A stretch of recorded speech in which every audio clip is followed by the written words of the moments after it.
ವೀಕ್ಷಕರೇ, ನಾನು ಟಿಪ್ಪುನದ ನಿಮ್ಮ ಮುಂಗಡೆ ಮತ್ತೊಂದು ಮೋಟಿವೇಶನ್ ಕಥೆಯನ್ನ ತೆಗೆದುಕೊಂಡು ಬಂದಿದ್ದೇನೆ. ಈ ಮೋಟಿವೇಶನ್ ಕಥೆಯನ್ನ ಕೊನೆವರೆಗೂ ನೋಡಿ. ಇದು ಬಹಳಷ್ಟು ಪ್ರೇರಣೆಯನ್ನ ನೀಡತಕ್ಕಂಥ ಕಥೆಯಾಗಿದೆ. ಸಾಧನೆಯ ಕಡೆಗೆ ತೋರದಿರಿ ನಿರ್ಲಕ್ಷ್ಯ, ಸಾಧನೆಯ ಕಡೆಗೆ ತೋರದಿರಿ ನಿರ್ಲಕ್ಷ್ಯ, ಗೆಲುವಿನ ಕಡೆಗೆ ಇರಲಿ ನಿಮ್ಮ ಲಕ್ಷ್ಯ, ಇಲ್ಲದಿದ್ದರೆ ನಿಮ್ಮನ್ನು ತುಳಿದು ಬಿಡುವುದು ನಿಮ್ಮಲ್ಲೇ ಇರುವ ಆಲಸ್ಯ ಅಂತಕ್ಕಂಥ ಮಾತನ್ನ ಹೇಳುತ್ತಾ, ಹಾಗಾದ್ರೆ ಬನ್ನಿ ಕಥೆಯನ್ನ ಮುಂದುವರಿಸೋಣ. ಒಬ್ಬ ರಾಜ ಇರ್ತಾನೆ. ಆ ರಾಜ ಎರಡು ಬಹಳಷ್ಟು ಅದ್ಭುತವಾಗಿರ್ತಕ್ಕಂಥ ಬಹಳ ಕ್ಯೂಟ್ ಆಗಿರ್ತಕ್ಕಂಥ ಪಾರಿವಾಳಗಳನ್ನ ಸಾಕಿರ್ತಾನೆ. ಬಹಳಷ್ಟು ಅವುಗಳ ಮೇಲೆ ಜೀವವನ್ನ ಇಟ್ಕೊಂಡಿರ್ತಾನೆ. ಹಾಗಾದ್ರೆ ಬಹಳಷ್ಟು ಸುಂದರವಾಗಿ ಕೂಡ ಇದ್ದು, ಆದ್ರೆ ರಾಜನಿಗೆ ಒಂದು ಸಮಸ್ಯೆ ಏನಂದ್ರೆ, ಆ ಎರಡು ಪಾರಿವಾಳಗಳಲ್ಲಿ ಒಂದು ಪಾರಿವಾಳ ಮಾತ್ರ ಹಾರ್ತಾ ಇತ್ತು. ಒಂದು ಪಾರಿವಾಳದ ಸಮಸ್ಯೆ ಏನಂದ್ರೆ, ಅದು ಹಾರ್ಬಿಟ್ಟಾಗ ಹೋಗೋದು ಯಾವುದೋ ಒಂದು ಗಿಡದ ಮೇಲೆ ಕುತ್ಕೊಳ್ಳೋದು. ಮತ್ತೆ ರಾಜ ಅವುಗಳನ್ನ ತೆಗೆದುಕೊಂಡು ಬರ್ತಾ ಇದ್ದ, ಮತ್ತೆ ಅವುಗಳನ್ನ ಹಾರಿಸಿಬಿಡ್ತಾ ಇದ್ದ. ಮತ್ತೆ ಒಂದು ಪಾರಿವಾಳ ಆಕಾಶದಲ್ಲಿ ಹಾರಾಡ್ತಾ ಆನಂದವನ್ನ ಸವಿತಾ ಇತ್ತು.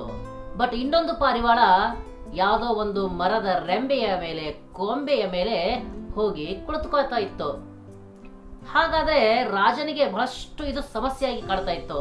ಯಾಕೆಂದ್ರೆ ರಾಜ ಅವುಗಳ ಮೇಲೆ ಬಹಳಷ್ಟು ಜೀವವನ್ನೇ ಇಟ್ಟಿದ್ದ. ರಾಜ ಎಷ್ಟೋ ಬುದ್ಧಿವಂತ ಮಂತ್ರಿಗಳಿಗೆ ತೋರಿಸ್ತಾನೆ, ಎಲ್ಲ ಟ್ರೈನರ್ಗಳಿಗೆ ಕರೆಸ್ತಾನೆ ತನ್ನ ಆಸ್ಥಾನಕ್ಕೆ. ಆದ್ರೂ ಕೂಡ ಸಮಸ್ಯೆಗೆ ಪರಿಹಾರ ಸಿಗೋದೇ ಇಲ್ಲ. ಹಾಗಾದ್ರೆ ಎಲ್ಲರೂ ಕೈ ಚೆಲ್ಲಿ ಬಿಡ್ತಾರೆ. ರಾಜನು ಕೂಡ, ಅಯ್ಯೋ ನಾನು ಎಷ್ಟು ಜೀವ ಇಟ್ಕೊಂಡಿದ್ದೆ, ಇವು ಏನ್ ಬೇಕಾದ್ ಕೊಡ್ತೀನಿ, ಎಷ್ಟು ಬೇಕಾದಷ್ಟು ನಾನು ಇವುಗಳಿಗೆ ಕಾಳಜಿಯನ್ನ ವಹಿಸ್ತೀನಿ. ಆದ್ರೆ ಒಂದು ಮಾತ್ರ ಆಕಾಶದಲ್ಲಿ ಹಾರಾಡುತ್ತೆ, ಇನ್ನೊಂದು ಮಾತ್ರ ಹಾರಿಬಿಟ್ಟಾಗ ಯಾವುದೋ ಒಂದು ರೆಂಬೆಯ ಮೇಲೆ, ಮರದ ಕೊಂಬೆಯ ಮೇಲೆ ಹೋಗಿ ಕುತ್ಕೊಳ್ಳುತ್ತೆ. ಆಗ ಕೊನೆಗೆ ಈ ಸಮಸ್ಯೆಯನ್ನ ಬಗೆಹರಿಸಲು ಒಬ್ಬ ಕಟ್ಟಿಗೆ ಕಡೆಯವನು ಬರ್ತಾನೆ, ವುಡ್ ಕಟರ್. ಹಾಗಾದ್ರೆ ಈ ಸಮಸ್ಯೆಯನ್ನ ಅವನು ಗಮನಿಸಿದ ತಕ್ಷಣ ರಾಜ ಹೇಳ್ತಾನೆ, ರಾಜರೇ, ಇವೆರಡು ಹಕ್ಕಿಗಳನ್ನ, ಇವೆರಡು ಪಾರಿವಾಳಗಳನ್ನ ನನಗೆ ಕೊಟ್ಬಿಡಿ.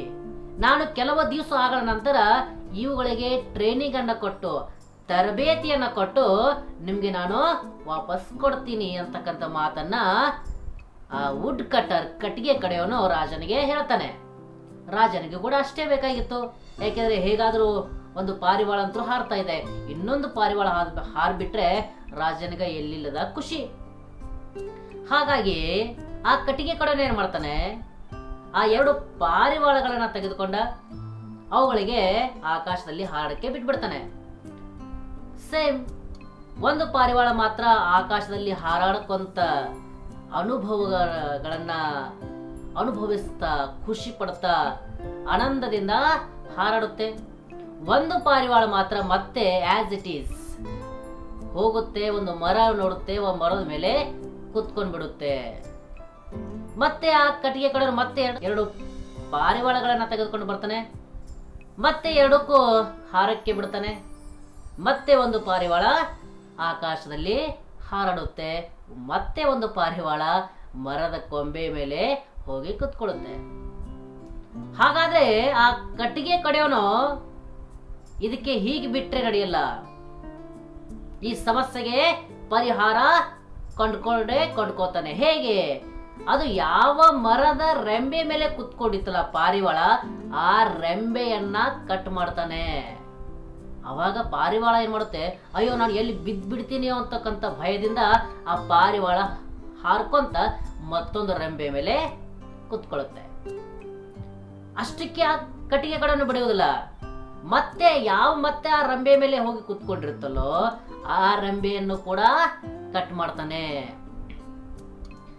ಆ ಎರಡನೇ ಪಾರಿವಾಳ ಎಲ್ಲಿ ನಾನು ಮತ್ತೆ ಬಿಡ್ತೀನೋ ಅಂತಕ್ಕಂಥ ಭಯದಿಂದ ಮತ್ತೆ ಹಾರ್ಕೊಂತ ಮತ್ತೊಂದು ಗಿಡದ ರೆಂಬೆ ಮೇಲೆ ಹೋಗಿ ಕುತ್ಕೊಳ್ಳುತ್ತೆ.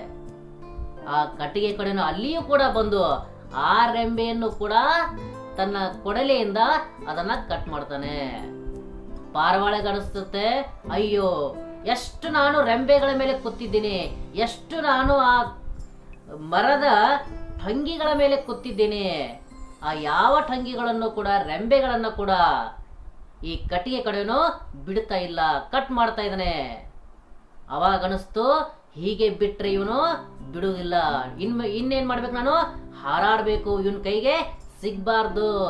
ಯಾಕೆಂದ್ರೆ ಅಕಸ್ಮಾತ್ ಅವನು ಕಡ್ದು ಬಿಟ್ರೆ ಆ ರೆಂಬೆಯನ್ನ ನಾನು ಕೆಳಗೆ ಬಿದ್ದು ಬಿಡ್ತೇನೆ. ಕೆಳಗೆ ಬೀಳುವ ಭಯದಿಂದ ಆ ಪಾರಿವಾಳ ಕೊನೆಗೆ ಹಾರಾಡುತ್ತೆ. ರಾಜನಿಗೆ ತಂದು ಕೊಡ್ತಾನೆ. ಎರಡು ಕೂಡ ಪಾತ್ರೆ ಹಾರಾಡ್ಲಿಕ್ಕೆ ಪ್ರಾರಂಭ ಮಾಡುದು. ರಾಜ ನೋಡಿ ಬಹಳಷ್ಟು ಖುಷಿ ಆಗ್ತಾನೆ. ಹಾಗಾಗಿ ಒಂದು ಮಾತ್ರ ಖುಷಿಯಾಗಿ ಹಾರಾಡ್ತಿತ್ತು, ಇನ್ನೊಂದಕ್ಕೆ ನಾನು ಏನ್ ಮಾಡಿದ್ರೆ ಅದು ಯಾವ ಒಂದು ರೆಂಬೆ ಮೇಲೆ ಕುತ್ಕೊಳ್ಳುತ್ತೆ, ಆ ರೆಂಬೆಯನ್ನ ಕಟ್ ಮಾಡದೆ ಅದು ಬೀಳುವ ಭಯದಲ್ಲಿ ಅದು ಆಕಾಶದಲ್ಲಿ ಹಾರಾಡಕ್ಕೆ ಪ್ರಯತ್ನ ಮಾಡ್ತು. ಇದು ರಾಜ ಕೇಳಿ ಬಹಳಷ್ಟು ಖುಷಿಯಾಗಿ ಅವನಿಗೆ ಬೇಡಿದಷ್ಟು ಹಣವನ್ನ ಬಹುಮಾನವನ್ನ ಕೊಟ್ಟು ಕಳಿಸ್ತಾನೆ. ಹಾಗಾದ್ರೆ ವೀಕ್ಷಕರೇ, ಈ ಕಥೆಯನ್ನ ನಾವು ಯಾವ ತರ ನೋಡಬಹುದು? ಈ ಕಥೆಯ ಧ್ಯೇಯ ಏನು? ನಾವು ಕೂಡ ಸಾಧಕರು, ನಮ್ಮ ಮುಂದ್ಗಡೆ ಎಷ್ಟೋ ಜನ ಸಾಧಕರು ಅವರು ಸಾಧನೆಯನ್ನ ಮಾಡಿ ಆಕಾಶದ ಎತ್ತರಕ್ಕೆ ಹಾರಾಡುತ್ತಿರ್ತಾರೆ. ಆದ್ರೆ ನಾವುಗಳು ಮಾತ್ರ ಎಲ್ಲೋ ಇರೋದು, ಅಷ್ಟೇ ಕುಂಡ್ರೋದು, ಅಷ್ಟೇ ಹಾರೋದು, ಅಷ್ಟೇ ತಿನ್ನೋದು. ಹಾಗಾದ್ರೆ ನಾವು ಯಾವಾಗ ಹಾರಾಟ ಮಾಡೋದು? ಆ ಏನು ಪಾರಿವಾಳ, ಎರಡನೇ ಪಾರಿವಾಳ ಏನಿತ್ತಲ್ಲ, ಅದು ಆಲಸ್ಯದಿಂದ ಬಳಲ್ತಾ ಇತ್ತು. ಅದು ಹಾರಾಟ ಮಾಡಿದ್ರೆಷ್ಟು ಬಿಟ್ರೆಷ್ಟು ಅಂತಕ್ಕಂಥ ತನ್ನ ತಲೆಯಲ್ಲಿ ಆಲಸ್ಯವನ್ನು ತುಂಬಿಕೊಂಡಿತ್ತು. ಆಲಸ್ಯದಿಂದ ಅದು ಗಿಡದಲ್ಲಿ ಕುಳಿತುಕೊಳ್ತಾ ಇತ್ತು, ರೆಂಬೆ ಮೇಲೆ ಕುಳಿತುಕೊಳ್ತಾ ಇತ್ತು. ಯಾವಾಗ ಏನಾದ್ರು ಸಪೋರ್ಟ್ ಆಗಿರ್ತಕ್ಕಂಥ ರೆಂಬೆಯನ್ನ ಕಟ್ ಮಾಡಲು ಪ್ರಾರಂಭ ಮಾಡಿದೆವೋ ಅವಾಗ ಅದು ಹಾರಾಡಕ್ಕೆ ಪ್ರಾರಂಭ ಮಾಡ್ತು. ಹಾಗಾದ್ರೆ ನಾವುಗಳು ಕೂಡ, ನಮ್ಮಲ್ಲಿ ಹಲವಾರು ಪ್ರಾಬ್ಲಮ್ಗಳು ಇರ್ತವೆ. ನಾವು ಆ ವಂದನೀಯ ಪಾರಿವಾಳ ಹಾಗೆ ಎತ್ತರಕ್ಕೆ ಹಾರಾಡಬೇಕು. ಯಾಕೆಂದ್ರೆ ನಾವು ಪಾರಿವಾಳ ಅಂದ್ರೇನೆ ಹಾರಾಡೋದು, ಹಾಗಾದ್ರೆ ಮನುಷ್ಯರ ಅಂದ್ರೆ ನಾವು ಸಾಧನೆಯನ್ನ ಮಾಡೋದು. ಹಾಗಾಗಿ ನಾವು ಆಲಸ್ಯದಲ್ಲಿ ಮುಳುಗದನೆ ನಾವು ಆಕಾಶದ ಎತ್ತರಕ್ಕೆ ಹಾರಾಡೋಣ ಅಂತಕ್ಕಂಥ ಧ್ಯೇಯವನ್ನ ಹೇಳುತ್ತಾ ಈ ಒಂದು ಕಥೆಯನ್ನು ನಾನು ಮುಗಿಸುತ್ತೇನೆ. ಜೈ ಹಿಂದ್.